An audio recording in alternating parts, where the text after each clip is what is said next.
పవన్ కళ్యాణ్ చేసిన దిష్టి వ్యాఖ్యలపై సిపిఐ నేత నారాయణ తీవ్రంగా ధ్వజమెత్తారు. పవన్ కళ్యాణ్ను కేబినెట్ నుంచి బర్తరఫ్ చేయాలి. ఆయన వల్ల తెలుగు ప్రజల మధ్య ఐక్యత చెడిపోయే ప్రమాదం ఉంది. తెలుగు ప్రజలు భౌగోళికంగా విడిపోయారు తప్ప వారి మధ్య ఎలాంటి శత్రుత్వం లేదు. గతంలో చెగువీర వైపు ఉన్న పవన్ కళ్యాణ్ ఇప్పుడు సావర్కర్ శిష్యుడయ్యాడు. సనాతన ధర్మం అంటూ తిరుగుతున్నాడు. ఆయన పదవిలో ఉండి ఉపయోగం లేదు అంటూ ఫైరయ్యారు. డ్రెస్ వేసుకుని తిరిగాడు, విప్లవాది అనుకున్నాడు, మంచిది. ఆ నుంచి మారాడు. మరి ఇప్పుడు సావర్కర్ శిష్యుగా మారాడు. సనాతన ధర్మం పూజిస్తా ఉన్నాడు. పూజించుకునేయండి. ఇప్పుడు ఆయన సనాతన ధర్మంలో మునిగిపోయాడు కాబట్టి ఆ భాష వస్తా ఉంది.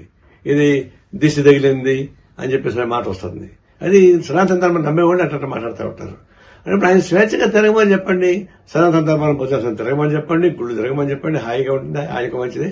అనే కానీ రాజకీయ నాయకుడు కానీ తగడు ఉప ముఖ్యమంత్రిగా ఉంటే రాష్ట్ర ప్రజలకు ఉపయోగపడదు కాబట్టి తక్షణం వారిని బర్తరఫ్ చేయవలసిందిగా కోరుతా ఉన్నాను.